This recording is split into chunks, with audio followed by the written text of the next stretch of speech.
نحمده ونصلي على رسوله الكريم اما بعد فاعوذ بالله من الشيطان الرجيم بسم الله الرحمن الرحيم ولا تقتلوا اولادكم خشية املاق نحن نرزقهم واياكم ان قتلهم كان خطئا كبيرا قال النبي صلى الله عليه وسلم تزوجوا الودود الولود فإني مکاثر بكم الامم آمنت باللہ صدق اللہ العظیم۔ میرے دوستوں اور بھائیوں اور ناظرین، اولاد اور بیوی اللہ تبارک و تعالیٰ کی طرف سے نعمت ہے۔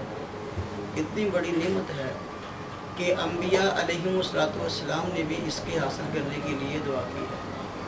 حضرت زکریا علیہ السلام نے جب دیکھا کہ حضرت مریم کو اللہ تبارک و تعالیٰ بے موسمی پھل عطا کر رہے ہیں، ہنالک دعا زکریا ربہ، تو حضرت زکریا علیہ السلام نے اپنے رب سے دعا کی کہ ربی حب لی من الصالحین، فرمایا من لدنک ذریۃ طیبہ، یا اللہ مجھے اپنے پاس سے نیک اولاد عطا کیجیے۔ معلوم ہوا اولاد اتنی بڑی نعمت ہے کہ پیغمبر بھی اس کے لیے دعا کرتا نظر آتا ہے، اور اللہ تبارک و تعالیٰ نے نبی کریم صلی اللہ علیہ وسلم کو بذریعہ وہی یہ بات بتلائی، وَلَقَدْ أَرْسَلْنَا رُسُلًا مِّن قَبْلِكَ، جتنے رسول ہم نے آپ سے پہلے بھیجے ہیں، وَجَعَلْنَا لَهُمْ أَزْوَاجًا وَذُرِّيَّةً، ان کو ہم نے بیویاں بھی دی، اولاد بھی دی۔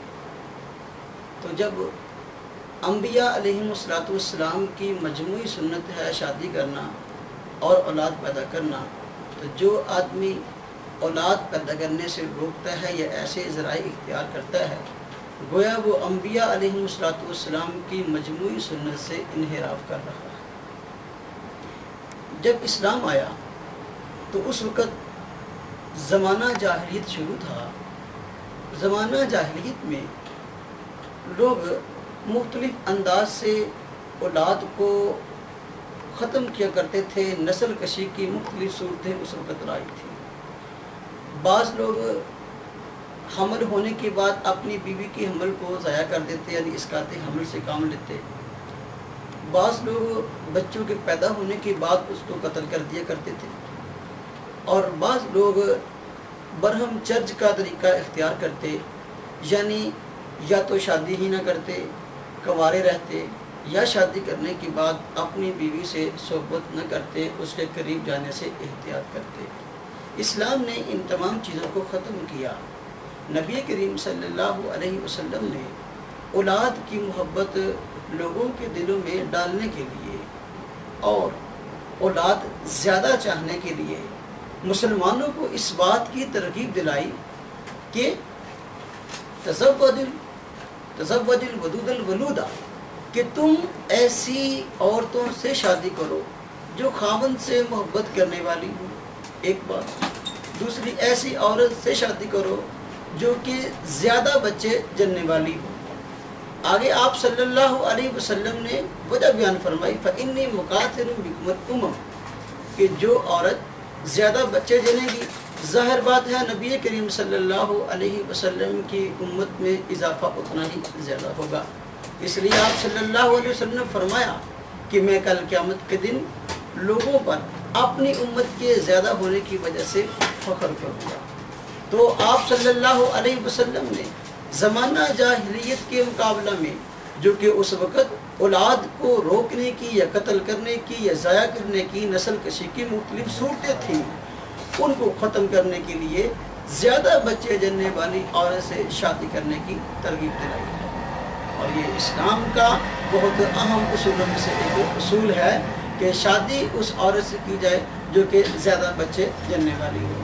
حضرت انس رضی اللہ تعالی عنہ نبی کریم صلی اللہ علیہ وسلم کے پیارے صحابہ میں سے ایک صحابی ہیں۔ آپ صلی اللہ علیہ وسلم نے ان کے لیے دعا فرمائی اللہم اکثر مالہ و ولدہ، کہ اے اللہ ان کے مال میں بھی اضافہ کر اور ان کی اولاد میں بھی اضافہ کر۔ نبی کریم صلی اللہ علیہ وسلم نے جو یہ دعا فرمائی حضرت انس کے حق میں کہ یا اللہ ان کو مال بھی زیادہ دے، اولاد بھی زیادہ دے۔ اللہ نے دونوں دعائیں قبول فرمائی، مال بھی حضرت انس کے پاس زیادہ ہو گیا، اولاد بھی زیادہ ہو گئی، یہاں تک منقول ہے کہ حضرت انس رضی اللہ تعالیٰ عنہ کی 100 کے قریب اولاد تھی۔ تو معلوم ہوا یہ کوئی ناجائز پہلو نہیں اولاد کا زیادہ ہونا، یا کوئی ایسی چیز نہیں جس سے آدمی دوسروں کے سامنے شرمندہ ہو۔ اگر کوئی ایسی بات ہوتی تو آپ صلی اللہ علیہ وسلم ترغیب نہ دلاتے زیادہ بچے جننے والی عورت سے شادی کرنے کی، یا حضرت انس رضی اللہ تعالیٰ عنہ کے مال اور اولاد کے اندر برکت کی دعا نہ فرماتے۔ نبی کریم صلی اللہ علیہ وسلم کے اس ترغیب کے دلانے کی وجہ سے زمانہ جاہلیت کی جو رسمیں تھیں وہ ختم ہو گئی۔ اسلام آنے سے پہلے لوگ بچیوں کو زندہ درگور کر دیا کرتے تھے، یعنی قبر کے اندر زندہ ہی گاڑ دیا، زندہ ہی ڈال دیا۔ تو لیکن نبی کریم صلی اللہ علیہ وسلم نے اپنی تعلیمات کے ذریعے سے لوگوں کو ترغیب دلائی کہ نہیں، اپنی اولاد سے محبت کرو، خواہ بچہ ہو خواہ بچی ہو، محبت کی تعلیم دلائی۔ اور مسلمانوں میں یہ بات عام ہو گئی کہ بھئی زمانہ جاہلیت کی نسل کشی کی جتنی صورتیں تھی وہ ساری کی ساری غلط تھی۔ چنانچہ ایسی کوئی صورت اس وقت بحیثیت تحریک رائج نہ تھی کہ بچوں کا اجتماعی قتل عام کیا جائے، حتیٰ کہ کافی عرصہ اس کو گزر گیا اور ایسی کوئی رسم جاری نہ ہوئی۔ 18ویں صدی عیسوی کے آخر میں انگلستان کے اندر ایک آدمی ہوا ہے، مالتھوس کے نام سے، ماہر معاشیات تھا۔ اس نے یہ بات دیکھی کہ انگلستان کی آبادی بہت زیادہ بڑھ رہی ہے اور بظاہر جو ہے معاشی وسائل کم ہوتے نظر آ رہے ہیں۔ تو اس نے لوگوں کے سامنے یہ فلسفہ پیش کیا کہ بھائی دیکھو، مستقبل میں خطرہ ہے کہ کہیں تمہارے جو معاشی وسائل ہیں یہ کم نہ ہو جائیں اور تمہاری اولاد زیادہ نہ ہو جائے۔ اس لیے ان کو اس بات کی ترغیب دلائی کہ بھائی اولاد کم سے کم پیدا کرو۔ اس کے لیے اس نے برہم چرچ کا طریقہ اختیار کرنے کی ترغیب دی، یعنی یہ کہ تم شادی ہی نہ کرو، یا شادی تو کرو لیکن اپنی بیوی کے قریب نہ جاؤ۔ لیکن چونکہ یہ فلسفہ اتنا بیناک تھا کہ عام لوگوں نے اس کو قبول نہ کیا، اس کو کوئی پذیرائی نہ مل سکی۔ اس کے بعد فرانس کے اندر ایک آدمی ہوا ہے، اس نے یہ ترغیب، یہی فلسفی تھا، اس نے یہ ترغیب دی لوگوں کو کہ بھائی یہ جو آبادی میں دن بدن اضافہ ہے یہ ہمارے لیے ایک بہت بڑا سانحہ ہے، اس کو روکنا چاہیے۔ اور ایک آدمی تھا جس کا نام چارلس پلاس تھا، اس نے کہا کہ بھئی ایسی ادویات کا استعمال کیا جائے، ایسے آلات کو استعمال کیا جائے کہ جن کے ذریعے سے اولاد کم از کم پیدا ہو یا بالکل عورت کے اندر اولاد پیدا کرنے کی صلاحیت ہی ختم ہو جائے۔ چنانچہ اس نے ترغیب دی اور ایک ڈاکٹر فرانس کے اندر ہی ہوا ہے، اس نے باقاعدہ ثمرات فلسفہ کے نام سے کتاب بھی لکھی اور چارلس ڈولٹن اس کا نام ہے۔ اس ڈاکٹر نے باقاعدہ اس آدمی کی، چارلس کی تائید کے اندر کتاب لکھی اور اس کے فلسفے کو عام کرنے کی کوشش کی۔ لیکن چونکہ اس وقت یہ فلسفہ زیادہ عام نہیں تھا کہ دوائیوں کا استعمال کرنا اس کے ذریعے سے یا آلات کا استعمال کرنا کہ اس کے ذریعے سے اولاد کا سلسلہ بالکل بند ہو جائے یا کچھ دیر کے لیے بریک لگ جائے، تو ان پر چونکہ فلسفہ عجیب تھا، مقدمے بھی دائر ہوئے بیرون ممالک کے اندر، بحری ممالک میں۔ جب یہ مقدمے ان پر دائر ہوئے تو یہ خبر عام لوگوں تک پہنچی۔ آہستہ آہستہ ہوا یوں کہ بسا اوقات لوگوں کو جس چیز سے روکا جاتا ہے اس کو زیادہ قبول کر لیتے ہیں، تو ان کو اس چیز سے روکا گیا، لوگوں نے الٹا اس کو زیادہ قبول کرنا شروع کر دیا۔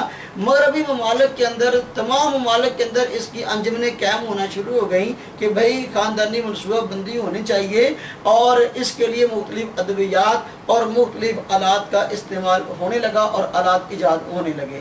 چنانچہ یہ تحریک آہستہ آہستہ پروان چڑھتی گئی۔ اس تحریک کے پروان چڑھنے کے بعد چنانچہ ایسے حالات آئے کہ یہ لوگ فرانس کے رہنے والے جنہوں نے یہ تحریک جاری کی تھی، جہاں یہ تحریک جاری ہوئی تھی کہ بھائی اولاد کم سے کم پیدا ہونی چاہیے، انہوں نے خود اپنے اس غلط فلسفے کا نتیجہ دیکھ لیا کہ جہاں اولاد پہلے زیادہ پیدا ہوتی تھی وہاں شرح اموات بڑھ گئی شرح پیدائش سے، کہ مرنے والے لوگ زیادہ ہو گئے اور زندہ رہنے والے لوگ کم رہ گئے۔ ان کو خطرہ لاحق ہوا اوہو کہیں ایسا نہ ہو کہ ہماری جو طاقت عام لوگوں کے سامنے ملکی لحاظ سے ظاہر ہے، اگر اسی طریقے سے بچے کم پیدا ہوتے رہے، مرنے والے لوگ زیادہ ہوتے رہے، تو پھر تو آخرکار ایسا وقت آئے گا کہ ہمارے ملک میں مرد نام کی چیز یا اولاد نام کی چیز، افراد نام کی چیز رہ نہ جائے گی۔ چنانچہ اس فلسفے کو فیل ہوتے ہوئے دیکھ کر انہوں نے یہ اعلان کیا بھئی بچے پیدا کرو، عورتوں کی حوصلہ افزائی کی کہ بھئی جو عورت بچہ جنے گی اس کو حکومت کی طرف سے خصوصی انعامات دیے جائیں گے۔ اب وہ قانون جو کہ فرانس کے اندر بیرون ممالک کے اندر جو ہے وہ فیل ہو گیا، وہ ہمارے ملک کے اندر جاری کرنے کی کوشش کی جا رہی ہے۔ جو چیز بیرون ممالک کے اندر فیل ہو جاتی ہے ہمارے ملک والے اس کو قبول کرنے کی کوشش کرتے ہیں، بھئی ہر چیز پہلے ہی ہمارے ملک میں 2 نمبر ہے، تو اب وہ فلسفہ جو کہ بیرون ممالک کے اندر فیل ہو گیا 2 نمبر فلسفہ، اس کو ہمارے ملک پر لاگو کیا جا رہا ہے۔ بھئی ان نتائج کو دیکھو جو نتائج ان لوگوں نے دیکھے ہیں جنہوں نے پہلے اس فلسفے کو جاری کیا، ان نتائج سے یہ دیکھو کہیں تمہیں تو نہ بھگتنا پڑے گا۔ مختلف نتائج ایسے تھے کہ جن سے ان کو بھگتنا پڑا۔ اس میں سے چند نتائج میں آپ حضرات کے سامنے ذکر کرتا ہوں۔ مثلا جہاں یہ فلسفہ جاری ہوا کہ بھئی عورتوں کے لیے ایسے آلات ایجاد کیے گئے یا مردوں کے لیے ایسے آلات استعمال کیے گئے، ایجاد کیے گئے کہ بھئی عورت کو بالکل بانجھ بنا دیا جائے یا مرد کو بالکل بانجھ بنا دیا جائے کہ وہ بچہ جننے کی صلاحیت نہ رکھے، تو ہوا یوں کہ اس سے زنا کی کثرت ہو گئی، زنا عام ہونے لگا، بدکاری عام ہونے لگی۔ تو جب ایک عورت کے بچہ ہی نہیں ہونا تو کیا پتا اس نے بدکاری کی ہے کہ نہیں کی، تو بدکاری فحاشی عریانی کو ان ممالک کے اندر عروج ہو گیا۔ دوسرا یہ اس کا نتیجہ ہوا اس غلط تحریک کا کہ انسانوں کے اندر اتنی خود غرضی پیدا ہو گئی، اس قدر خود غرضی نے ترقی کی کہ وہ اپنے بوڑھے ماں باپ اور اپنے یتیم بھائی جو ہیں ان کی پرورش کرنے کے لیے بھی تیار نہ ہوئے۔ کیوں؟ جو آدمی اپنی اولاد کی تربیت کرنے کے لیے تیار نہیں، اپنی اولاد کو پیدا نہیں کر رہا کہ کل کو مجھے ان کا خرچہ برداشت کرنا پڑے گا، وہ اپنے بوڑھے باپ کا یا اسی طریقے سے اپنے یتیم بھائیوں کا خرچہ کیسے برداشت کرے گا؟ خود غرضی نے اس قدر جنم لے لیا کہ بوڑھے ماں باپ تڑپتے نظر آتے تھے، ان کی کوئی تربیت کرنے والا، ان کی کوئی دیکھ بھال کرنے والا نہ تھا، یتیم بھائی تڑپتے نظر آتے تھے، ان کے معاشی حالات پر قابو پانے والا کوئی آدمی نہ تھا۔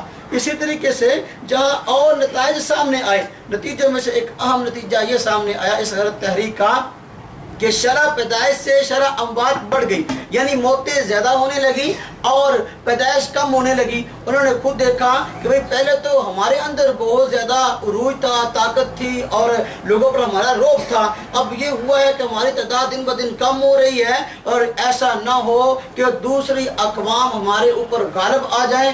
اس لیے انہوں نے اس فلسفے کو فیل ہوتا ہوا دیکھ کر انہوں نے یہ کام کیا کہ اس کے بالمقابل عورتوں کو انعام دینے شروع کی جو کہ بچے جنے۔ تو دیکھو شرح اموات زیادہ ہو گئی شرح پیدائش سے، یہ بھی ایک بہت بڑا نتیجہ تھا جس سے ان کو بھگتنا پڑا۔ اسی طریقے سے نتائج میں سے ایک عام نتیجہ جس سے ان کو بھگتنا پڑا وہ یہ تھی کہ بھائی اپنا قومی دفاع کمزور پڑ گیا۔ قومی دفاع بھائی دیکھو جب ایک علاقے کی ایک ملک کی آبادی کم ہوگی، وہاں افراد کم ہوں گے تو فوج بھی کم ہوگی، جب فوج کم ہوگی جو اس کے مخالف ممالک ہیں تو مخالف ممالک کسی وقت بھی اس ملک پر حملہ کر سکتے ہیں ان کی تعداد کو تھوڑا دیکھ کر۔ چنانچہ انہوں نے یہ اندازہ لگا کر اس قانون کو ختم کیا۔ ہمارے ایسے اللہ معاف فرمائے ملک کے اندر ایسے لوگ ہیں جو ایسے نظام کی ترغیب دینا چاہتے ہیں، حالانکہ دیکھو پاکستان کا مقابلہ کتنی ہی ایسی غلط قوتیں ہیں جن کے ساتھ ہے اور ان کی تعداد ہمارے ملک کی تعداد سے کہیں زیادہ ہے۔ اگر یہ قانون جو کہ فیملی پلاننگ والا یا ضبط تولید والا یا یہ جو مختلف آلات اور دوائیں استعمال ہو رہی ہیں मुस्तकिल इनके इस्तेमाल करने की तरकीब दी जाती रही। कहीं ऐसा तो ना होगा कि मुल्क की आबादी पहले की बनिस्बत और कहीं कम हो जाए और वो काफिर कौमें जो कि हमसे तादाद के अंदर ज़्यादा हैं और कुव्वत के अंदर ज़्यादा हैं, हम पर हुक्मरानी करने लगे और आकर हमारे बीवी और बच्चों को जो है वो यरगमाल बनाने लगे। और वहाँ जुल्म का जिस तरह आज बाजार गर्म है, आज तो कम है, लेकिन कल को इससे कहीं ज़्यादा हो। इस तरीके से इस तहरीक के गलत नताइज में से एक अहम नतीजा ये हुआ कि तबकाती तकसीम या तबकात का जो इम्तियाज था वो खत्म हो गया। देखिए, बच्चे कम होने लगे, जवान कम होने लगे, बूढ़े लोग ज्यादा नजर आने लगे। अब ज़ाहिर जिस इलाके के अंदर बूढ़े लोग ज्यादा होंगे वहां तरक्की नहीं हो सकती। काम करना, मेहनत करना, उसके अंदर लगन इख्तियार करना, ये जवान आदमियों का काम होता है। बूढ़े आदमी तो बेचारे घर में आराम ही कर सकते हैं। तो बड़े इस तरीके से तबकाती तकसीम और उनके अंदर इम्तियाज बाकियां रहेगा, यानी बूढ़े लोग ज्यादा हो जाएंगे और हुए उन इलाकों के अंदर बच्चे बिल्कुल कम रह गए, जवान बिल्कुल कम रह गए। इस तरीके से इस गलत तहरीक के नतायज में से एक अहम नतीजा यह सामने आया, तलाकों की कसरत होने लगी। कि देखो, जब एक औरत ने दवाइयाँ ऐसी इस्तेमाल की हैं या एक औरत ने आलात ऐसे इस्तेमाल किए हैं जिसके जरिए से उसको बच्चा पैदा ही नहीं हो रहा, अब बांझ होगी बिल्कुल, तो इससे जब भी बाहर निकलती खामन के दिल में बात आती कि पता नहीं मेरी बीवी के किसी के साथ ताल्लुकात ना हो, जहाँ उसको जाती देखता गलतफहमी पैदा हो जाती और लड़ाइयाँ होती और इसकी बिना पर तलाकी होती और कसरत तलाक का जो वाक़या है वो वहाँ पेश आने लगा। एक नहीं दर्जनों वाक़यात ऐसे पेश आए। तो ये वो नताइज हैं जिससे वो कौमें भूल चुकी हैं और आज हमारे मुल्क के अंदर ये फलसफा जारी करने की कोशिश की जा रही है। अगर हम जारी करेंगे, क्या ये नताइज जो मैंने आम आप हजरात के सामने जिक्र किए हैं, तो क्या इन नताइज से हमें भुगतना नहीं पड़ेगा? ज़ाहिर बात है भुगतना पड़ेगा। इसलिए हमें तदब्बर से, फिक्र से काम लेना चाहिए। कभी भी इस्लामी कवानीन का और इस्लामी तालीमात का दामन नहीं छोड़ना चाहिए। देखिए, हर तहरीक के परवान चढ़ने के कुछ मुहर्रिकात होती हैं, यानी वजूहात होती हैं जिनकी वजह से कोई तहरीक परवान चढ़ती है। ये जो तहरीक यानी बच्चे कम पैदा करो या बिल्कुल ख़त्म कर दो, ये तहरीक जो वजूद में आई है, इस तहरीक के वजूद में आने की दो बड़ी वजह थी। एक वजह तो महंगाई थी कि जब मगरबी ममालिक के अंदर आहिस्ता आहिस्ता माशी तरक्की होने लगी और वो लोग जो देहातों में रहते थे कारोबार के लिए शहरों में जाने लगे और बीवियां देहात के अंदर रह रही हैं और ये शहर के अंदर वहाँ चले गए, वहाँ जाके किराए पे मकान अपना अलग ले लिया और फिर वहाँ काम करने लगे। अब अपने गाँव के अंदर खर्चे अलग भेजना और अपने वहाँ रहते हुए जो किराए के मकानात वगैरह और अखराजात उनको अलग बर्दाश्त करना, वो आहिस्ता जब बढ़ाई ये महंगाई बढ़ने लगी तो इस तरह उनको मुश्किल हो गया कि घर के अखराजात भी चलाएं और ये सारे अपने जो अलहदा रहकर जो अपने वसाइल थे उनको भी इस्तेमाल करें और अपनी ज़रूरियात को पूरी करें, उनके लिए मुश्किल हो गया। जिसकी वजह से ये बात पेश आई कि उन्होंने खुद गर्जी अपना ली और कहा कि हम तो अपना ही खर्चा बर्दाश्त कर सकते हैं। इस महंगाई के दौर में जब महंगाई ज़्यादा हो गई, कहा कि हम तो अपना ही खर्चा बर्दाश्त करेंगे, हम अपने बीवी बच्चों का खर्चा बर्दाश्त नहीं कर सकते। चुनांचे वो औरतें जिन्होंने उनके साथ शादी की, जब उनको खर्चा ना मिला तो तलाक़ें होने लगी, तलाक़ों के वाक़यात कसरत के साथ होने लगे।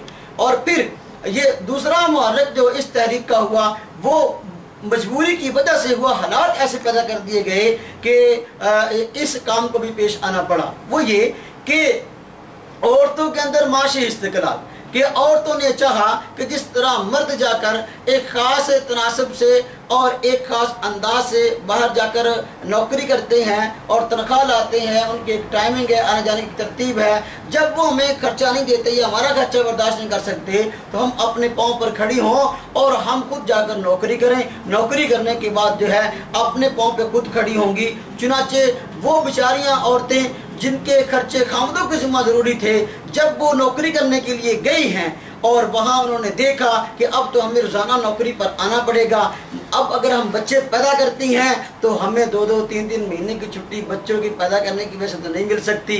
अब अगर हम नौकरी के लिए आएंगी, ऐसा तो हो नहीं सकता कि अपने बच्चे को भी उठा के साथ ले आएँ, वहाँ बच्चों को भी खिलाती रहें, नौकरी भी करती रहें। एक ही काम हो सकता था, या नौकरी या बच्चों की पैदाइश।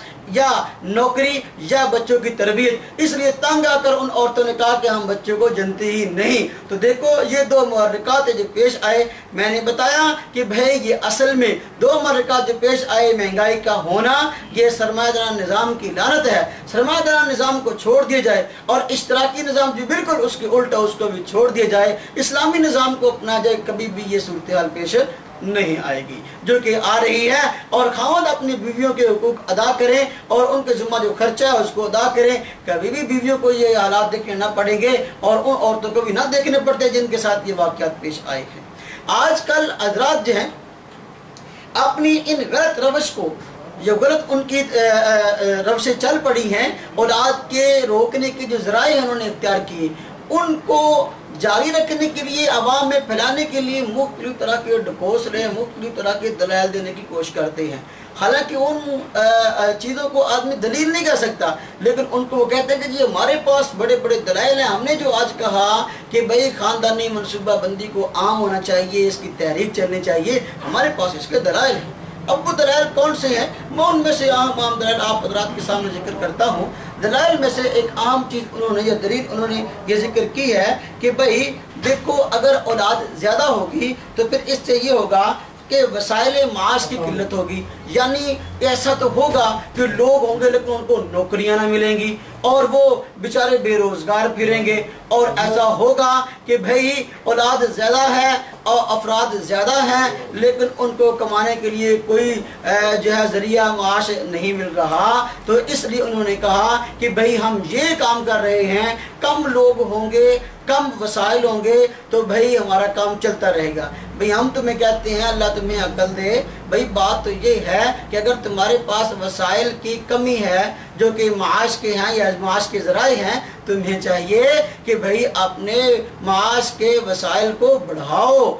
जो पैसा तुम ख़ानदानी मनसूबा बंदी या फैमिली प्लानिंग, ये ज़ब्ते विलादत के तरीक़ों के राज करने पे खर्च कर रहे हो, इनको वसाइल माश पर खर्च करो। वो कितनी ही हमारे मुल्क के अंदर ज़मीनें हैं, करोड़ों मुरब्बा मील और करोड़ों जायदादें ऐसी हैं जो कि इस वक्त लोगों की मिल्कियत के अंदर हैं और हुकूमत की मिल्कियत के अंदर हैं। वो बेजारों मददगार पड़ी हैं, उनको कोई आबाद करने वाला नहीं। उस सारी बंजर ज़मीन को आबाद करो जो कि बगैर आबादकारी के पड़ी है। तो देखो कितने लोगों को जो है वो नौकरियाँ मिलती हैं। और फिर देखो वो सारा पैसा जो तुम फैमिली प्लानिंग पे खर्च करते हो, ख़ानदानी मनसूबाबंदी पे खर्च करते हो, सारे का सारा पैसा तुम जो है इस काम पे खर्च करो कि मुल्क के अंदर खुशहाली आए। भाई ये तो अपनी आजिज़ी का, अपनी शिकस्त का इजहार है कि आदमी का जी हम तो कुछ भी नहीं कर सकते, हम तो मरे हुए लोग हैं, हम तो बिल्कुल जो है हमारे पास कौलो किरदार नाम की चीज़ ही नहीं है,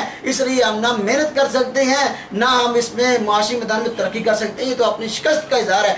कोई भी बेहतर कौम अपनी शिकस्त का इजहार नहीं करती, इसलिए हम अपनी शिकस्त का इजहार क्यों करें। इसलिए हम ये नहीं कहते कि भाई जो है वसाइल माश की किल्लत है इसलिए हम ख़ानदानी मनसूबा बंदी के लिए तैयार हैं। भाई ये बात बिल्कुल गलत है और अल्लाह तबारक व तआला के निज़ाम के साथ और खुदा ताला की खुदाई के साथ जंग है और उसके कानून के साथ मुदाखलत है। वजह इसकी ये है, अल्लाह तबारक व तआला ने खुद फरमाया वमा मिन दाबतिन फिल अर्ज़ि इल्ला अल्लाह रिज़्क़ुहा, कि कोई ज़मीन पर चलने फिरने वाली चीज़ ऐसी नहीं जिसकी रोज़ी अल्लाह के ज़िम्मे ना हो। अब देखो जो भी ज़ात, जो भी फ़र्द, जो भी जिन्स, जो भी कौम और जो भी अनवा जानवरों में से कोई भी नौ दुनिया के अंदर आती है वो अपना रिज़्क़ साथ लेके आती है। इसलिए किसी को परेशान होने की ज़रूरत नहीं है। वो दुनिया में आएगा तो खाएगा कहाँ से। जिस ज़ात ने पैदा किया है अल्लाह है जिसने पैदा किया। जब अल्लाह ने हर चीज़ को पैदा किया है तो वही ऐसी ज़ात है कि जो कि हर आदमी को रोज़ी पहुँचाने वाली है। इंसान के ज़िम्मा जो काम है वो करे कि अपनी मेहनत न छोड़े, लगन न छोड़े। जब मेहनत करता रहेगा तो तरक्की उसके कदम चूमेगी। देखो जिन लोगों ने ये कानून जारी किया था उन्होंने इस कानून को खुद छोड़ा और आज वो तरक्की की मंजिल पर रवान दवा है दुनियावी लिहाज से। इसलिए अगर हम तो जो कोशिश करेंगे तो हम तरक्की क्यों नहीं कर सकते। कम अज कम उन्हीं से तो इबरत पकड़ने चाहिए जिनको बतौर दलील के आज लोग पेश करते हैं। इसी तरीके से दलाल में से दूसरी दलील उन्होंने जिक्र की कि जी हम जो कहते हैं फैमिली प्लानिंग होनी चाहिए है, सबके तौलीद से काम लिया जाए या ख़ानदानी मनसूबा बंदी होनी चाहिए। भाई वजह ये है कि ये मौत का बदल है। ख़ानदानी मनसूबा बंदी ये क्या है?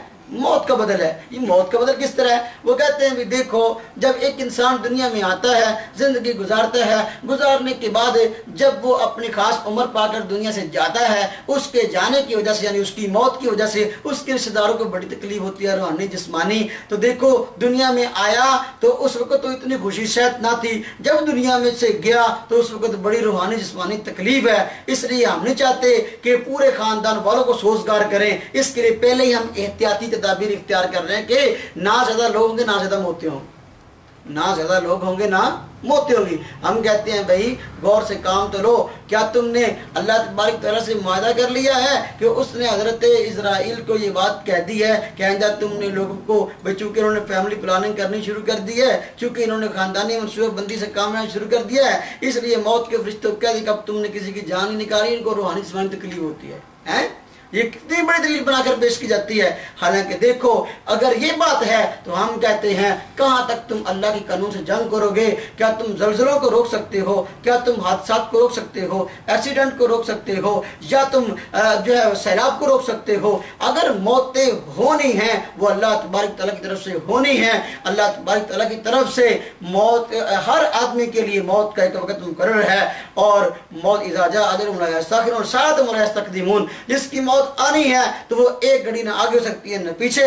इसलिए इंसान चाहे भी तो नहीं कर सकता, तो कैसे आदमी कहेगा जी मौत का नेम बदल है? भाई मौत का नेम बदल होता फिर तो कोई लोग आज कोई आदमी भी शराब की वजह से ना मरता, कोई भी आदमी किसी आफत एक्सीडेंट की वजह से ना मरता, कोई भी आदमी जो है वो हवाई जहाज के अंदर सफर करता हुआ और तबाह ना होता, कोई भी आदमी जो है उसको अब मौत ना आती कि जी अल्लाह तआला से इन्होंने मुआहदा कर लिया। भाई बिल्कुल बात गलत है। ये मौत का नेम बदल कहीं भी नहीं, बल्कि ये तो उल्टा नुकसान है कि एक तरफ तो जो है वो हजरत इजराइल जान निकाल रहे हैं और दूसरी तरफ ये निकाल रहे हैं। ये तो ज्यादा नस्ल कशी और इसका अंजाम जो है ज्यादा का, पहले तो एक गुना मौत हो रही है, अब 2 गुना हो रही है, तो इसका नुकसान कहीं पहले से ज्यादा है। दलाइल में से एक अहम दलील ये हजरात जिक्र करते हैं कि भाई वजह ये है कि हमने जो ये कानून जारी किया या हम जो ये मशवरा देते हैं कि भाई इस कानून को जारी करो, वजह ये है कि भाई कितने ही हमारे इलाके में लोग ऐसे हैं जिनके पास आमदनी महदूद है और उनकी औलाद ज़्यादा है। भाई उनको हम कहते हैं भाई आइंदा तुम ख्याल करो, अपनी औलाद कम पैदा करो, तुम्हारी औलाद कम होगी, तुम्हारे वसाइल पहले कम हैं, तो इसलिए अब क्या होगा, तुम्हारे अंदर खुशहाली आएगी। अगर तुम्हारी औलाद पहले की तरह ज़्यादा होती रही और तुम्हारी आमदनी कम हुई तो तुम किस तरीके से माशरे के अंदर अपने बच्चों की अच्छी वो तरबियत कर सकते हो, किस तरीके से तुम जो है वो अपने बच्चों को अच्छी तालीम दिला सकते हो। जब तुम्हारे वसाइल महदूद हैं तो औलाद भी महदूद होगी, तो देखना उसका नतीजा ये निकलेगा, तुम्हारे अंदर खुशहाली आएगी। हम कहते हैं भाई ये दलील पहली दलीलों से भी कहीं कमज़ोर और बोधी है। वजह उसकी ये है कि भाई देखो अगर यही बात है कि हर आदमी ये बात कहता है न, आज फैमिली प्लानिंग का मशवरा देने वाला भी कम औलाद होगी तो भाई वसाइल महदूद हैं। हम कहते हैं जिनकी औलाद कम है तो क्या उनके सारे मसाइल आज हल हो गए हमारे मुल्क के अंदर? नहीं हुए। कितने ही लोग ऐसे हैं जिनका एक बेटा है, कितने ही लोग ऐसे हैं जिनके 2 बेटे या 1 बच्चा या 1 बच्ची है, तो भाई क्या उनके वसाइल आज के इस हमारे दौर के अंदर, हमारे माहौल के अंदर उनके वसाइल हल हो गए? बिल्कुल नहीं हुए। तो फिर कम औलाद पैदा करने का क्या फ़ायदा? कि अच्छा अगर यही बात है तो इसका मतलब तो फिर ये हुआ कि भाई वो लोग जो मालदार हैं उनकी औलाद ज़्यादा होनी चाहिए, गरीब की अगर कम होनी चाहिए, उसके पास वसाइल कम है, फिर तो मालदार की औलाद जो है वो ज़्यादा होनी चाहिए। तो भाई तुम इसके लिए तरकीब क्यों नहीं देते कि भाई जो गरीब लोग हैं वो अपने बच्चे कम पैदा करें, जो मालदार हैं वो अपने बच्चों को ज़्यादा पैदा करें? ये तो तुम अधूरी तालीम दे रहे हो। पहले अपनी तालीम को, अपने डिसिप्लिन को, अपने फलसफे को मुकम्मल करो, बाद में तुम दूसरे हज़रात के सामने ये बात पेश करना। और इसी तरीके से तुम जो कहते हो कि भाई तालीम का जो मयार आला है वो आला मयार के मुताबिक तालीम नहीं दिला सकते, हम कहते हैं भाई देखो वो मयार है क्या? हर आदमी के पास मयार अलग अलग है। किसी आदमी के पास मुतय्यन मेयार तो है नहीं भाई, और हर एक की पसंद भी तो एक जैसी नहीं। हर आदमी नहीं पसंद करता कि मेरा बच्चा जो है वो मुल्क के मशहूर तरीन जो है वो उस कॉलेज के अंदर यूनिवर्सिटी के अंदर पढ़ रहा हो, नहीं, ये हर एक की ख्वाहिश ही नहीं। कितने हमारे मुल्क के अंदर लोग ऐसे हैं जो ये चाहते हैं हमारा बच्चा हाफ़िज़ कुरान बने, हमारा बच्चा आलिम बने, हमारा बच्चा कारी बने, और लाखों की तादाद में अल्हम्दुलिल्लाह मदारस के अंदर तलबा तरबियत पा रहे हैं, तलबा तरबियत पा रही हैं, आलिम का कोर्स कर रहे हैं। और अल्लाह तबारक व तआला ने इंसान को जो है इबादत के लिए पैदा किया। अल्लाह ताला खुद फरमाता है वमा खलक़तुल जिन्न वल इंसा इल्ला लियअबुदून, इबादत के लिए पैदा किया है। जब पैदा इबादत के लिए किया है तो भाई जिस इबादत कैसे करनी है उसके लिए दीनी तालीम को हासिल करना पड़ेगा। दुनियावी तालीम के उसूल के लिए तुमने जो है ये कानून जारी कर दिया कि औलाद कम पैदा करो। हम कहते हैं जबकि उस असल मकसूद तो दीनी तालीम है, दुनियावी तालीम जो है वो तो महज एक जरिया माश है, तुमने उसकी खातर नस्ल कशी शुरू कर दी, ये तो बिल्कुल ठीक नहीं। और इस तरीके से तुम कहते हो जी वो भूख से मरेंगे, उनको परेशानियां होंगी। अल्लाह तबारक व तआला जब एक मुसलमान को कोई परेशानी आती है तो अल्लाह तबारक व तआला की तरफ से वो आजमाइश है एक मोमिन आदमी को, और उस पर जब वो सब्र करता है अल्लाह तबारक व तआला की तरफ से अजर अजीम का वादा है और खुशखबरी है। कुरान करीम में अल्लाह रब्बुल इज्जत ने फरमाया कि वलनबलुवन्नकुम बिशैइन मिनल खौफि वल जुइ व नक्सि मिनल अम्वालि वल अनफुसि वस्समरात वबश्शिरिस साबिरीन, कि हम इन मुसलमानों को आजमाएंगे भूख देकर भी, माशी हालात तंग करके भी, लेकिन जब ये इस तंगी पर सब्र करेंगे बश्शिरिस साबिरीन, इनके लिए जो है वो खुशखबरी, आप इनको खुशखबरी सुना दीजिए। और फरमाया वल्लाहु मअस साबिरीन, अल्लाह ताला सब्र करने वालों के साथ। अगर तंगी आती है तो अल्लाह की मदद साथ है, तंगी हमेशा नहीं रहती। फरमाया इन्ना मअल उसरि युसरा, भाई एक तंगी के बाद दो आसानियां आती हैं। अगर फिल वक्त तंगी भी है अल्लाह तबारक व तआला उसके लिए ऐसे ज़राए पैदा कर देंगे मुस्तकबिल में कि उसके लिए खुशहाली ही खुशहाली होगी। लेकिन ये कि अगर हम हुकूमती सतह पर उसके लिए कोई ज़राए तो मुहैया करें। हम साइंसी एतबार से तरक्की करते नहीं, हम टेक्नोलॉजी के अंदर तरक्की करते नहीं बैरून मुमालिक की तरह, लेकिन ये कि इसका हाल ये सोच रहे कि हम नस्ल कशी शुरू कर दें और अपने आदमी को मारना शुरू कर दें, ये तो किसी भी एतबार से ठीक नहीं है। या दलीलों में से एक दलील ये गढ़ी गई कि भाई वजह ये है कि फैमिली प्लानिंग का हम जो मशवरा देते हैं भाई उसकी वजह ये है कि भाई फैमिली प्लानिंग होगी, बच्चे कम होंगे तो इससे ये होगा कि बच्चे ताकतवर पैदा होंगे। अगर बच्चे ज़्यादा होते हैं ना, एक औरत के बच्चे ज़्यादा पैदा होंगे तो भाई वो कमज़ोर होंगे, अगर बच्चे कम होंगे तो वो ताकतवर होंगे। हम कहते हैं भाई सवाल तो ये है पैदा करने वाले तुम हो या अल्लाह तबारक व तआला की ज़ात है। पैदा करने वाली तो अल्लाह तबारक व तआला की ज़ात है। जब पैदा करने वाली अल्लाह तबारक व तआला की ज़ात है तो फिर भाई तुम अल्लाह के निज़ाम में दखल किस तरह दे सकते हो।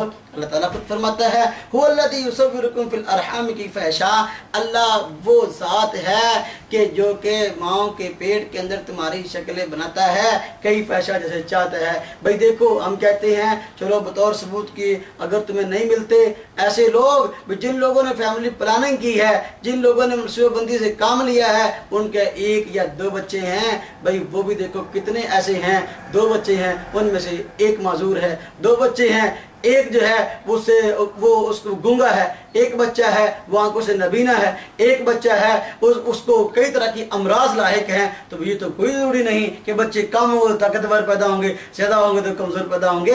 पैदा करने वाली अल्लाह की ज़ात है। तुम अल्लाह तबारक व तआला के साथ मुकाबला बंद करो। ये मादा परस्त लोगों ने, ये गलत किस्म के लोगों ने जो कि खुदा के वजूद के मुनकर हैं, उन्होंने ऐसे फलसफे घड़े हैं और बातें की हैं जिसकी वजह से आज मुसलमान तज़ब्ज़ुब का शिकार नजर आता है कि भाई हमें ये काम करना चाहिए। नहीं नहीं, ये बहुत गुनाह का काम है।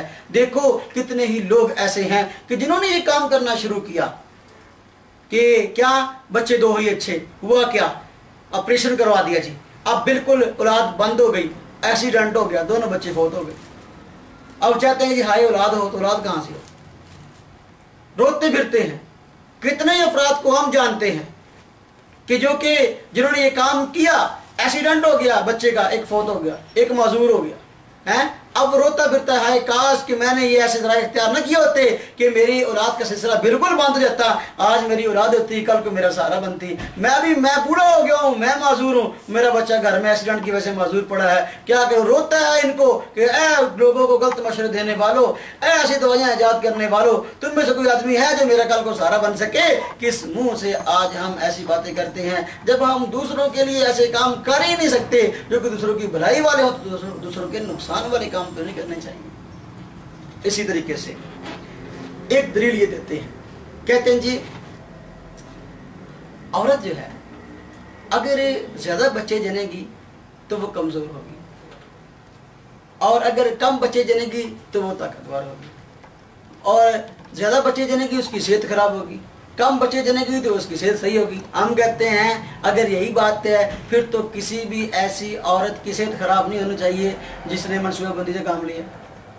کتنی ہی عورتیں ایسی ہیں جنہوں نے یہ کام کیا، ضبط تولید سے کام لیا، فیملی پلاننگ کے مشورے پر عمل کیا، لیکن ہوا کیا؟ آج وہ بیمار نظر آ رہی ہیں، آج جو ہے وہ لا علاج بھی پڑی ہے۔ تو بھائی معلوم ہوا صحت اور زندگی اللہ تبارک و تعالیٰ کے ہاتھ میں ہے، بیماری بھی اللہ تبارک و تعالیٰ کی طرف سے ہے، صحت بھی اللہ تبارک و تعالیٰ کی طرف سے ہے، اور ہمیں اللہ تبارک و تعالیٰ نے جس کام کا مکلف بنایا ہم وہی کام کریں، اپنی سمجھ سے اللہ کے نظام کے اندر دخل بالکل کسی انداز سے نہ دیں۔ ایک دلائل میں سے بسا اوقات لوگ اپنی غلط بات کو ثابت کرنے کے لیے قرآن سے دلیل پیش کرتے ہیں، حدیث سے دلیل دینے کی کوشش کرتے ہیں، بھی ہم حدیث سے دلیل پیش کریں گے۔ تو دلائل میں سے ایک اہم دلیل جس کو انہوں نے اہم دلیل بنایا ہوا ہے، کہتے ہیں جی ہم حدیث سے اس کا ثبوت پیش کرتے ہیں کہ بھئی فیملی پلاننگ کا نظام، ضبط تولید کا نظام ہمارا بالکل ٹھیک ہے۔ ہم کہتے ہیں وہ کون سی دلیل ہے؟ کہتے ہیں جی آپ صلی اللہ علیہ وسلم کے زمانے میں لوگ عزل کرتے تھے۔ عزل کیا تھا؟ آپ صلی اللہ علیہ وسلم نے اس سے منع نہیں فرمایا۔ عزل کیا تھا؟ عزل یہ کہ میاں اپنی بیوی سے مباشرت کرتے وقت جب انزال ہونے لگے تو اس وقت وہ اپنے شرمگاہ کو عورت کی شرمگاہ سے باہر نکال لے، اس کا نام عزل ہے، انزال باہر ہو۔ کہتے ہیں جی آپ صلی اللہ علیہ وسلم کے زمانہ میں یہ صورت تھی جب اس وقت یہ چیز جائز تھی کہ جو آدمی اس طرح کرنا چاہے تو کر سکتا ہے، یعنی وقتی طور پر اپنی اولاد کو روک سکتا ہے پیدا ہونے سے، تو پھر تو ظاہر بات ہے آج کے دور میں یہ ضرورت پہلے سے کہیں زیادہ ہے۔ ہم کہتے ہیں بھائی تم نے نہ عزل کے مفہوم کو سمجھا، نہ ان روایات کو سمجھا جو کہ اس معنی پر دلالت کرتی ہیں۔ بھائی دیکھو نبی کریم صلی اللہ علیہ وسلم نے جہاں اس سے منع نہیں فرمایا، یہاں وہاں یہ بھی فرمایا کہ جس چیز نے، جس ذات نے پیدا ہونا ہے وہ ہو کر رہے گی، تم اللہ کے قانون کو نہیں توڑ سکتے چاہے تم عزل کو اختیار کرو۔ ابھی بیرون ممالک سے ساتھیوں نے بات سنائی کہ امریکہ سے تبلیغی جماعت آئی اور انہوں نے آ کر کارگزاری سنائی کہ جی مختلف عورتیں ایسی تھیں جو کہ ہمارے وہاں وقت لگانے کی وجہ سے مسلمان ہوئی، ایک عورت غیر مسلم مسلمان ہوئی، ہم نے اس کے مسلمان ہونے کا سبب پوچھا کہ جی آپ کے مسلمان ہونے کا سبب کیا ہے؟ انہوں نے کہا وجہ یہ تھی کہ میری شادی تھی، شادی کے بعد میں چاہتی تھی کہ میری اولاد نہ ہو، اور میں نے ایسی گولیاں کھائیں جو کہ ایسے حضرات مشورہ دیتے ہیں کہ جی اگر کھائی جائیں تو اولاد نہیں ہوتی، کہتے میں نے گولیاں کھائیں، گولیاں کھانے کے باوجود میری بچہ پیدا ہو گیا۔ جب بچہ پیدا ہوا، بچہ پیدا ہونے کے بعد جو ہے ہم نے دیکھا کہ وہ بچہ جو ہے اس کے دونوں ہاتھ بند ہیں اور کھل نہیں رہے، بار بار ان کو کھولنے کی کوشش کی گئی، وہ کھلتے نہ تھے۔ آخرکار بڑی مشقت سے ڈاکٹروں نے مختلف ادویات استعمال کر کے ان کے دونوں ہاتھوں کو، دونوں مٹھیوں کو جب کھولا، دیکھا تو دونوں مٹھیوں کے اندر وہ دو گولیاں جو اس کی ماں نے کھائی تھیں وہ بچے کے ہاتھوں میں تھیں۔ وہ عورت نے جب دیکھا کہ میرا بچہ جس کو میں چاہتی تھی کہ وہ دنیا میں نہ آئے وہ آیا ہے، اور میرے غلط کام کے ثبوت کو ساتھ دے کے آیا ہے کہ تو اللہ کے قانون کو توڑ نہیں سکتی، جب میرا دنیا میں آنا مقدر ہے تو میں آگے رہوں گا، اس لیے اس نے آ کر بتایا، اور یہ بات میرے اسلام لانے کا سبب بنی۔ آج کون سے ایسے مسلمان ہیں جو ہمیں ایسے کاموں کی ترغیب دے رہے ہیں جن کو غیر مسلموں نے چھوڑ دیا؟ غیر مسلم تو اس کام کو آج ناپسند کریں، اس کی وجہ سے مسلمان ہوتے نظر آئیں، اور جبکہ آج ہمارے مسلمان اپنے آپ کو کہنے والے لوگ جو ہیں وہ اس بات کے دلائل پیش کرتے نظر آتے ہیں۔ شرم آنی چاہیے۔ بھائی دیکھو ایک آدمی غلط کام کرتا ہے، اس کام کو غلط بھی سمجھتا ہے، یہ جرم ہے، لیکن ایک آدمی غلط کام کرتا ہے اور اپنے غلط کام پر قرآن و حدیث سے غلط دلیلیں پیش کرنے کی کوشش کرتا ہے، یہ ڈبل جرم ہے۔ سور کھانا جرم ہے، لیکن ایک آدمی یا سور کا گوشت بیچنا جرم ہے، ایک آدمی سور کا گوشت بیچتا ہے، اس پر سور کا لیبل لگا کے نہیں کہتا یہ بکرے کا گوشت ہے، سور کا گوشت بیچنا بھی جو ہے یہ جرم ہے سور کا لیبل لگا کر، لیکن ایک آدمی سور بیچتا ہے اس پر لیبل کہتا ہے کہ یہ بکرے کا گوشت ہے، یہ کہہ کر بیچنا ڈبل جرم ہے۔ اب ایک آدمی غلط کام کرتا ہے اور اللہ کے قانون کے ساتھ جنگ کرتا ہے اور کہتا ہے کہ یہ غلط کام کرو اور یہ جرم ہے، لیکن ساتھ یہ کہتا ہے کہ اس پر یہ قرآن کی آیت دلیل ہے، یہ حدیث دلیل ہے، اور غلط دلائل گھڑنے کی کوشش کرتا ہے، یہ ڈبل جرم ہے، اور ایسا آدمی اللہ کے یہاں بڑا مجرم ہے۔ اس لیے ایسے دلائل سے اعتراض کرنا چاہیے۔ باقی وہ ازل والی احادیث نبی کریم صلی اللہ علیہ وسلم نے جس طرح اگر منع نہیں فرمایا ان سے کرنے سے، دیکھو بھائی ہر مسئلہ ہر وقت نہیں ہوتا، بسا اوقات کوئی کام مجبوری کی وجہ سے کیا جاتا ہے۔ کچھ صحابہ کرام نے آ کر نبی کریم صلی اللہ علیہ وسلم کے سامنے اپنی مجبوریاں بیان کی، بیوی کے بیمار ہونے کا مسئلہ یا کوئی اور، تو کہ جی ہماری یہ مجبوری ہے، تو آپ نے فرمایا تم عزل کر لیا کرو۔ تو مجبوری کے وقت مسئلہ اور ہے، اگر عورت آزاد ہے، اس کی بیوی بیمار ہے، عورت آزاد ہے اور وہ بیمار ہے، اس کا خامن جو ہے وہ چاہتا ہے کہ میری بیوی کی صحت خراب ہو جائے گی، جس کے بچہ پیدا ہوگا، تو ایسا ذریعہ اختیار کرتا ہے، تو بھائی یہ مجبوری کی حالت ہے کہ وقتی طور پر اولاد نہ ہو، لیکن بالکل بانجھ بنا لینا یہ تو کسی صورت بھی جائز نہیں۔ اور اسی طریقے سے پھر جو ہے یہ جو آپ صلی اللہ علیہ وسلم کی طرف سے منع نہیں آیا، وہ یہ روایات کا یہی مطلب ہے کہ ان صحابہ کرام نے آ کر مجبوری بیان کی ہے۔ مجبوری کے احکام اور ہوتے ہیں اور جو ہے وہ بغیر مجبوری کا جو مسئلہ ہوتا ہے وہ اور ہوتا ہے۔ اب دیکھو نا، عام حالات میں شراب پینا جائز نہیں، عام حالات میں سور کا گوشت کھانا جائز نہیں، لیکن اللہ تعالیٰ نے فرمایا کہ اگر تم کسی ایسی جگہ پہ چلے جاؤ جہاں تمہیں کوئی چیز کھانے کے لیے نہ ملے، پینے کے لیے نہ ملے، تو مرنے سے بہتر ہے اپنی جان بچانے کے لیے کچھ نہ کچھ سور کا گوشت کھا لو، کچھ نہ کچھ شراب پی لو، ایسی نہیں، یعنی ایسی چیز جو کہ ناجائز ہے تو مجبوری کے وقت بقدر ضرورت وہ جائز ہے۔ ہماری غیر باغی ولا عاد، کہ جو آدمی مجبور ہو گیا جبکہ اس کا اللہ سے بغاوت کا ارادہ بھی نہیں اور اللہ سے سرکشی کا ارادہ بھی نہیں، تو وہ یہ کام کرتا ہے، یعنی سود کا گوشت استعمال کر لیتا ہے یا شراب استعمال کر لیتا ہے، تو بھائی اس کو گناہ نہیں، اس کو گناہ نہیں، لیکن کب؟ بغاوت کا ارادہ نہ ہو۔ یہ تو اللہ سے بغاوت کر رہے ہیں، اللہ کے قانون پر جو ہے وہ اعتراض کر رہے ہیں، اللہ کا قانون کیا ہے اور یہ اپنے قانون الگ اللہ کے مقابلے میں بنا رہے ہیں کہ یہ نہیں یہ ہونا چاہیے۔ کتنے قوانین ایسے ہیں جو کہ شرعاً اسلام کے خلاف ہیں اور فیملی پلاننگ والے حضرات نے جاری کیے ہیں۔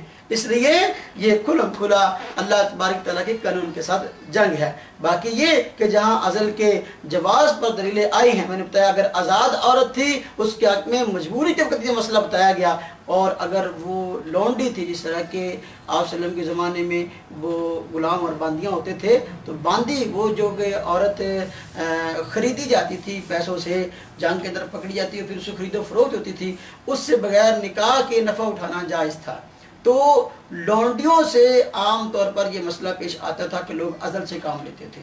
وجہ اس کی کیا تھی کہ لونڈی سے اگر اولاد ہوگی تو عام عورت جو کہ بکتی پھرتی ہے، اس سے اگر آدمی کی اولاد ہو تو اس کا معاشرے کے اندر اتنا وقار نہیں ہوتا، ایک اس وجہ سے عزل کا اجازت دی گئی۔ اور دوسرا، کہیں وہ ام ولد نہ بن جائے۔ مسئلہ تھا کہ اگر ایک آدمی لونڈی لیتا ہے اور خریدتا ہے، اس کے بعد اس سے مباشرت کرتا ہے، بچہ پیدا ہوتا ہے، دو صورتیں ہیں، اس بچے کو کہے گا کہ اقرار کرے گا کہ یہ میرا بچہ ہے۔ اگر اقرار کر لیتا ہے کہ یہ میرا بچہ ہے تو جو لونڈی ہے، جو باندھی ہے، اس کی ام ولد بن جائے گی۔ ام ولد بننے کا مطلب یہ ہے یا اس کا خلاصہ یہ ہے کہ اب پوری زندگی اس کو آگے نہیں بھیج سکتا، اس کا احترام اس کو اپنے پاس رکھنا پڑے گا، اس کے بچے کی ماں ہے۔ لیکن اگر وہ کہتا ہے کہ یہ میرا بچہ نہیں ہے، معاشرت کی ہے لیکن بچے ہونے کا اقرار نہیں کرتا، اس کی عمرت نہیں بنتی۔ تو اس لیے چونکہ لونڈیوں کے ساتھ یہ مسائل تھے، اس لیے آپ صلی اللہ علیہ وسلم نے اجازت دی کہ بھئی اگر تم عزل سے کام لینا چاہو تو لے سکتی ہو، کہ اس خوف سے کہیں وہ ام ولد نہ بن جائے یا اس کی اولاد نہ ہو۔ اور آزاد عورت کے حق میں جو عزل کی اجازت ہے، میں نے بتایا کسی مجبوری کی وجہ سے کوئی مسئلہ بن گیا، عورت بیمار ہے یا اتنی کمزور ہے کہ بچہ جنے گی تو خود مر جائے گی، تو احتیاطاً کوئی ایسا مسئلہ، مجبوری کا مسئلہ اور ہوتا ہے اور عام خوشحالی کے جو مسائل ہیں وہ اور ہیں، اس لیے دونوں مسائل کو گڈمڈ نہیں کرنا چاہیے۔ اسی طریقے سے جس طرح اس عزل کے جواز پر دلائل آئے ہیں، تو اس طریقے سے اس کے نجائز پر بھی دلائل آئے ہیں۔ ان لوگوں کو عزل کے جائز ہونے پر دلیلیں تو سمجھ میں آتی ہیں، لیکن اس کے نجائز ہونے پر دلیلیں سمجھ میں نہیں آتی۔ یہ میرے ہاتھ میں तिरमिज़ी शरीफ है, इस तिरमिज़ी शरीफ के अंदर खुद जो है इमाम तिरमिज़ी रहमहुल्लाह ने दोनों बाब कायम किए हैं। अज़ल के जवाज़ पर भी अहादीस लाई हैं और इस तरीके से उसके नजायज़ और मकरूह होने पर भी, नापसंदीदा होने पर भी दलाइल लाए हैं। और ख़ुद आखिर में हज़रत इमाम तिरमिज़ी रहमहुल्लाह ने फरमाया है कि भाई कितने ही सहाबाए किराम ऐसे थे, कितने ही अहले इल्म ऐसे हैं जो कि इस अज़ल को अच्छा नहीं समझते थे। वो लोग जो अज़ल की रवायात पेश करते हैं तो वो इस बाब को भी देखें, इन रवायात को भी देखें कि नबी करीम सल्लल्लाहु अलैहि वसल्लम ने अज़ल से मना फरमाया है। ये जो कराहत का बाब इमाम तिरमिज़ी रहमहुल्लाह ने कायम किया है, इसके तहत जो रवायत लाई हैं वो इसी तरह की है। इसलिए ये रवायत इनको नज़र क्यों नहीं आती। या इसी तरीके से तिरमिज़ी शरीफ के अंदर ये मुअत्ता इमाम मालिक किताब है, मुअत्ता इमाम मालिक के अंदर भी एक हदीस मुस्तकिल आई है कि खुद सहाबाए किराम की जमात में से कुछ अफराद ऐसे थे जो कि अज़ल को जो है वो सही नहीं समझते थे। ये मुअत्ता इमाम मालिक मेरे हाथ में है, इसमें रिवायत आई है, तर्जुमा मकबा रहमानिया की, इसका सफ़ा नंबर 411 है। इसमें हज़रत अब्दुल्लाह इब्न उमर रज़ी अल्लाह तआला अन्हु अज़ल नहीं करते थे और इसको मकरूह जानते थे, ना पसंदीदा समझते थे। अब्दुल्लाह इब्न उमर अन्नहु कान ला याज़िलु व कान यकरहुल अज़ल, कि अब्दुल्लाह इब्न उमर रज़ी अल्लाह तआला अन्हु अज़ल नहीं करते थे और इसको नापसंदीदा समझते थे। इसलिए हम कहते हैं दोनों तरह की रिवायात में तत्बीक की सूरत देनी चाहिए। अगर एक रिवायत से उसका जायज़ होना मालूम हुआ है, दूसरी रिवायत से उसका नाजायज़ होना या नापसंदीदा होना मालूम हुआ है, दोनों रिवायतों में हम तत्बीक नहीं दे सकते हैं। भाई जहाँ जायज़ है वो मजबूरी के वक़्त जायज़ है, और जहाँ जो कहा गया कि नाजायज़ है या पसंदीदा नहीं है तो ये आम हालात के मुतल्लिक़ है। इसलिए ऐसे हज़रात को गलत दलीलें देने से एतराज़ करना चाहिए कि ऐसी कोई दलील पेश न करें जो कुरान के नाम पर कि खुद मुसलमान भी गुमराह हों और ख़ुद भी गुमराह हों। देखिए हम इस पर मज़ीद आयात पेश कर सकते हैं कि अल्लाह तबारक व तआला ने खुद रिज़्क़ की कुंजियाँ अपने पास रखी हैं और रिज़्क़ पहुँचाना अल्लाह तबारक व तआला के ज़िम्मा है। देखिए कुरान करीम की आयत में से एक अहम आयत है, सूरह अनकबूत है, इसकी आयत नंबर 60 है। अल्लाह तबारक व तआला फरमाते हैं वकाय्यिम मिन दाबतिन ला तहमिलु रिज़्क़हा अल्लाहु यर्ज़ुक़ुहा व इय्याकुम। भाई कितने ही देखो ज़मीन पर चलने वाले जानदार ऐसे हैं जो कि अपना रिज़्क़ अपने साथ उठाए नहीं फिरते। अल्लाह तबारक व तआला उनको भी रोज़ी देता है, तुम्हें भी रोज़ी देता है। इसलिए तुम्हें माशी हालात से परेशान नहीं होना चाहिए। बड़ी दलील तो ये देते हैं ना जी कि जी माशी हालात बड़े तंग हैं, हमारी तादाद जो है वो दिन ब दिन बढ़ जाएगी, माशी हालात तंग हो जाएंगे। अल्लाह ताला फरमाता है उनको भी रोज़ी हम देते हैं, तुम्हें भी रोज़ी हम देंगे। जब रोज़ी अल्लाह ने देनी है, किसी इंसान ने नहीं देनी, तो उसको ये चाहिए कि ऐसी गलत हरकत कभी ना करे। अल्लाह ताला खुद फरमाते हैं, सूरह ज़ारियात है, आयत नंबर 58 है, फरमाया इन्नल्लाह वर्रज़्ज़ाक़ु ज़ुल क़ुव्वतिल मतीन, कि अल्लाह तबारक व तआला ही रोज़ी देने वाला है। जब अल्लाह तबारक व तआला ही रोज़ी देने वाली ज़ात है तो फिर भाई तुम तो दुनिया की रोज़ी के मालिक नहीं बन गए कि ऐसे गलत ज़राए को इस्तेमाल कर रहे हो।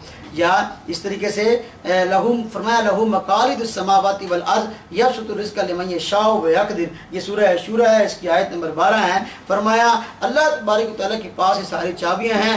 अल्लाह ताला जिसके लिए चाहता है रोज़ी को कुशादा कर देता है, जिसके लिए चाहता है तंग कर देता है। मैशत का ठीक होना या मैशत का कम या तंग होना ये अल्लाह तबारक तआला के इख्तियार में है, इंसान के इख्तियार में नहीं। इंसान ऐसे ज़राए इख्तियार करेगा तो कभी भी उसको फ़ायदा ना होगा। ये अल्लाह तबारक तआला के कानून के अंदर दखल अंदाजी है। और खुद फरमाया अल्लाह ताला ने वजअलना लकुम फ़ीहा मआरिशा वमन लस्तुम लहू बिराज़िकीन, फरमाया कि हमने तुम्हारे लिए ये ज़रिए माश पैदा किए हैं, तुम लोगों को रोज़ी देने वाले नहीं हो। खास तरह बात सुन लो, वलस्तुम लहू बिराज़िकीन, फरमाया तुम रोज़ी देने वाले नहीं हो। वही मिन शैइन इल्ला इंदना खज़ाइनु, भाई देखो हर चीज़ का इख्तियार हमें है, सारे खजाने हमारे पास हैं। कदर मालूम, हम जिसको जो दे रहे हैं, जिस अंदाज से दे रहे हैं, ये हमारी एक तरतीब है। कोई आदमी उसके पास माल ज़्यादा है, ये अल्लाह तबारक तआला की तकसीम है, किसी के पास कम है, ये भी अल्लाह तबारक तआला की तकसीम है। ये जो आयत मैंने आप सामने पढ़ी है ये सूरह हज्र और इसकी आयत नंबर 20 और इसकी 21 है। इस तरीके से अल्लाह ने फरमाया फब्तगू इंदल्लाह रिज़्क़ा वअबुदू वशकुरू ला, कि भाई अल्लाह के यहाँ रोज़ी ढूंढो, अल्लाह ताला से मांगो कि या अल्लाह मुझे अच्छे काम करने को तौफीक दे, इबादत करने की तौफीक दे, और या अल्लाह मेरे रिज़्क़ में बरकत अता फरमा। अल्लाह से रोज़ी की बरकत की दुआ करनी चाहिए और उसी की इबादत करनी चाहिए और उसका शुक्र अदा करना चाहिए। सूरह अनकबूत है, आयत नंबर 17 है। इसलिए जो आदमी फैमिली प्लानिंग करता है, ये बात ध्यान में रखिए, उसका साथी पूछते हैं उसका हुक्म क्या है। मैंने बताया इन आयात की रोशनी में फैमिली प्लानिंग बिल्कुल हराम और अल्लाह तबारक तआला के कानून के अंदर मुदाखलत है। और इसी अंदाज से मैंने जिस तरह और आयात पेश की हैं, और एक और आयत आप हज़रात सामने पढ़ देता हूँ। फरमाया कद खसिर अल्लज़ीना क़तलू औलादहुम सफ़ाहम बिग़ैरि इल्मिन व हर्रमू मा ज़करहुमुल्लाह इफ्तिराअन अलल्लाह, सूरह इनाम की आयत नंबर 140 है। फरमाया देखो वो लोग खसारे में पड़ गए जिन्होंने अपनी औलाद को बेवकूफ़ी की वजह से, अनजाने की वजह से कत्ल कर दिया। इसलिए ऐसे लोगों के झांसे में आके बेवकूफ़ी करना कि अपनी औलाद को ख़त्म कर देना, ये ठीक बात नहीं है, ये हराम है। इसी तरीके से फरमाया वला तक़तुलू औलादकुम, वाज़ेह इरशाद है वला तक़तुलू औलादकुम खशयत इमलाक, तुम अपनी औलाद को मोहताजी के डर से, गरीबी के डर से और माशी हालात के तंग होने के डर से कत्ल न करो। फरमाया ना नरज़ुकुहुम व इय्याकुम, कि हम रोज़ी तुम्हें भी देते हैं और रोज़ी जो है वो उनको भी देंगे जिनको हम दुनिया में लाएंगे, उनकी रोज़ी अल्लाह ताला के ज़िम्मा है। फरमाया इन्न क़त्लहुम काना ख़ितअन कबीरा, कि इन औलादों को, इन बच्चों को जो कि दुनिया में आने वाले हैं, कत्ल करने की कोशिश करना या कत्ल करना ये बहुत बड़ा गुनाह है। तो ये है फैमिली प्लानिंग वाले का हुक्म कि जो आदमी करता है इस तरह अल्लाह तबारक व तआला के कानून के अंदर मुदाखलत कर रहा है। इसी तरीके से मुस्तफ़ा साथी पूछते हैं कि जी इसकाते अमल जायज़ा कि नहीं। मैंने बताया इस्लाम आने से पहले जिस तरीके से बहुत सारी नजायज़ सूरतें थीं, ये नजायज़ सूरतों में से एक सूरत है। इस्लाम आने से पहले लोग बच्चियों को जिंदा दरगोर कर दी करते थे। व इज़ल मौऊत सुइलत बिअय्यि ज़ंबिन क़ुतिलत, अल्लाह ने फरमाया कल क़यामत के दिन उस बच्ची से जिसको कब्र के अंदर जिंदा गाड़ दिया गया पूछा जाएगा बतलाओ तुम किस गुनाह के अंदर कत्ल की गई। उससे क्यों पूछा जाएगा? इसलिए कि और कोई आदमी उसकी सफाई देने वाला नहीं, किसी आदमी ने देखा ही नहीं कि उस बेचारी को कत्ल किया गया, उसको जिंदा दरगोर किया गया, रात के वक्त पैदा हुई या दिन के वक्त पैदा हुई, छुप कर जाके उसको कब्र के अंदर आके आदमी डाल के आ गया। क्योंकि कोई आदमी उसको देखने वाला ना था, उसकी गवाही देने वाला था। कल क़यामत के दिन अल्लाह तबारक व तआला पूछेंगे ऐसी बच्ची से खुद तू बता तेरा कसूर क्या था, बता उसका कसूर कोई नहीं, इसलिए उसके वालिदैन को पकड़ा जाएगा। जिस तरह इस शुरू इस्लाम के अंदर यानी जो दौरे जाहिलियत के अंदर ये सिलसिला था कि लोग अपने बच्चों को जिंदा दरगोर करते थे, जो आदमी आज भी अपनी बीवी को हमल होने के बाद वो उसके अमल को गिराता है, ऐसे अद्वियात इस्तेमाल करता है जिससे अमल ज़ाया हो जाए। अगर बच्चा 4 माह का था पेट के अंदर और उसने उसको गिरा दिया, 4 माह का या 4 माह से ज़्यादा का, तो ये कत्ल औलाद है और ये बहुत बड़ा गुनाह है और ये जुर्म है। कल क़यामत के दिन वो अल्लाह तबारक तआला के सामने बतौर जुर्म के खड़ा होगा। अगर 4 माह से कम का बच्चा था है उसका गिराना भी नजायज़ और अल्लाह के यहाँ बहुत बड़ा गुनाह। लेकिन अगर कोई मजबूरी पड़ गई, डॉक्टरों ने कह दिया और डॉक्टर भी दीनदार हैं, समझदार हैं कि भाई ये औरत अगर बच्चा जनेगी तो ये मर जाएगी और इसकी अपनी सेहत इस तरह की है कि ये ज़िंदा नहीं रह सकती, या बच्चा जो है वो नहीं बच सकता, उसके हालात कुछ इस तरह के हैं या इस तरह के कुछ बातें उन्होंने की हैं जिस पर जो है बाजार उनको नज़र आ रहा है कि भाई मजबूरी है, या तो बच्चा बचेगा या बच्चे की माँ बचेगी। तो ऐसी हालत के अंदर जो है वो मजबूरन इजाज़त तो है कि आदमी 4 माह से कम का हमला तो उसको गिरा दे, लेकिन आम हालात के अंदर बगैर मजबूरी के उसको गिराना ये गुनाह कबीरा है, अल्लाह के कानून के अंदर मुदाखलत है। अल्लाह तबारक तआला हम सबको जो है वो सिरात मुस्तकीम नसीब फरमाए। अल्लाह तबारक तआला के हुक्मों पर, नबी करीम सल्लल्लाहु अलैहि वसल्लम के तरीक़ों पर अमल की तौफ़ीक़ अता फरमाए। व आखिर दावाना अल्हम्दुलिल्लाहि रब्बिल आलमीन।